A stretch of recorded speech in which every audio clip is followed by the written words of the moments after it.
Bonjour, alors je me présente, Vincent Legault. Je suis responsable du bureau d'études pour le site d'Aigrefeuille chez Fouine Pajot. Je suis rentré déjà depuis 24 ans dans l'entreprise. Le bureau d'études d'Aigrefeuille s'occupe des bateaux de 40 à 50 pieds, ça veut dire du Lucia jusqu'au Saba. Et le bureau d'études est composé d'une équipe de 7 personnes, avec moi-même. Il y a 3 personnes qui sont plutôt spécialisées dans les aménagements. Une personne, tout ce qui est équipement extérieur, cassillage de pont, etc.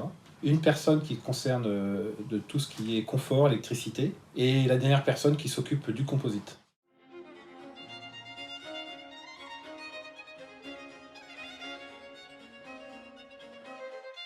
Ces dernières années, on a généralisé la fabrication de toutes les coques, tous les ponts, toutes les cloisons, tous les fly en injection et en infusion.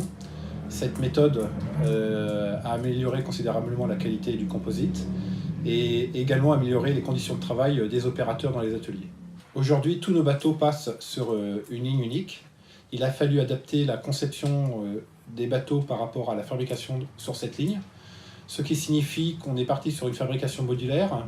Des ensembles entiers comme des cabines, des salles de bain, des soutes moteurs sont fabriqués dans un autre atelier et sont amenés sur cette ligne et déposés dans le bateau pour être assemblés. Il a fallu faire attention évidemment au poids, au déplacement du bateau et également à la maintenance, à l'accessibilité de toutes les pièces techniques dans le bateau.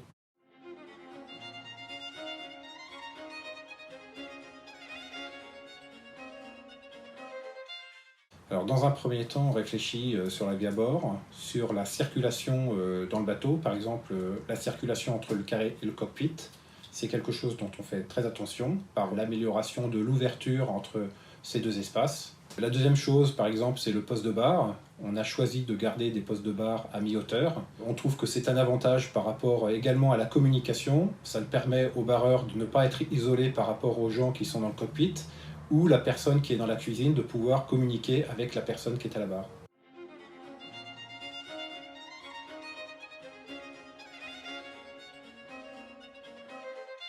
Alors évidemment, la gamme évolue, mais par contre, il y a des marqueurs qu'on retrouve sur nos bateaux. Je prends l'exemple du poste de manœuvre, avec toutes les manœuvres centralisées. Également des formes esthétiques comme les baies. L'angulation du baie avec sa casquette, c'est quelque chose de très remarquable chez Food Pajot. Par contre, effectivement, Olivier Coupeau nous propose des solutions ou des designs comme les formes d'étraves, qui ont évolué, des formes des étraves inversées, ou des lignes plus tendues. Et ça, c'est des évolutions qu'on s'aperçoit au fil des nouveaux bateaux.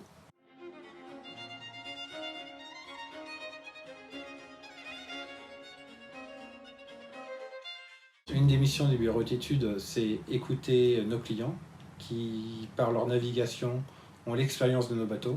On veut utiliser aussi notre expérience pour améliorer nos nouveaux projets, nos nouveaux bateaux et au fur et à mesure des années pour l'utilisation, pour la vie à bord, pour l'utilisation en navigation, au mouillage.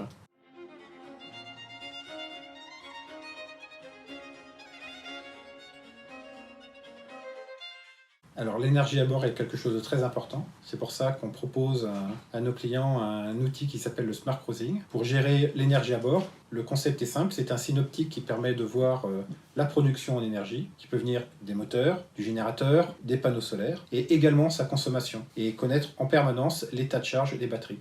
Alors le gain du Smart Cruising pour le propriétaire est de pouvoir anticiper aussi sa consommation et d'avoir une utilisation plus raisonnée de l'énergie et de ce fait d'avoir moins d'appréhension.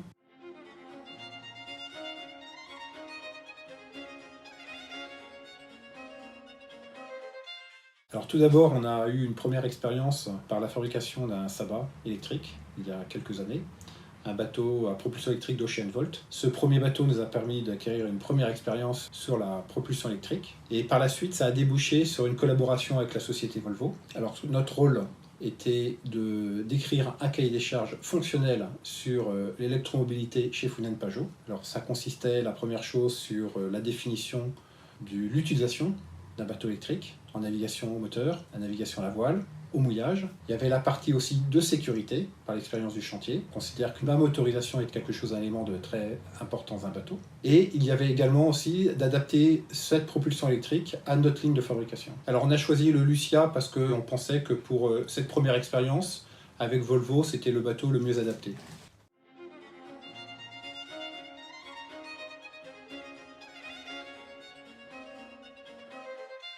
La collaboration a été très intéressante. La société Volvo a apporté son expérience dans l'électromobilité, alors que Fouten-Pajot a apporté son expérience dans l'utilisation du bateau. Les enjeux du projet, c'était d'apporter une solution d'électromobilité à nos bateaux, tout en conservant leur performance en navigation.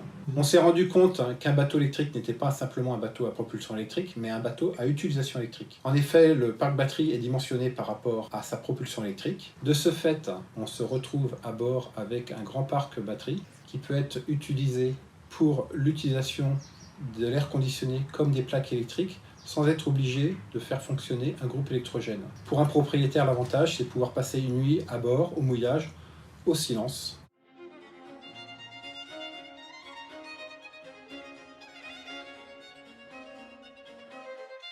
Les enjeux de ces prochaines années, c'est l'utilisation au maximum d'énergie renouvelable par l'intégration de panneaux solaires. C'est également l'aide à la navigation, l'aide à la maintenance, c'est-à-dire de permettre aux propriétaires de mieux gérer son bateau à bord, mais également à distance. L'enjeu, c'est aussi d'améliorer la vie à bord en continuant d'apporter plus de transversabilité, plus d'espace à vivre et plus de confort.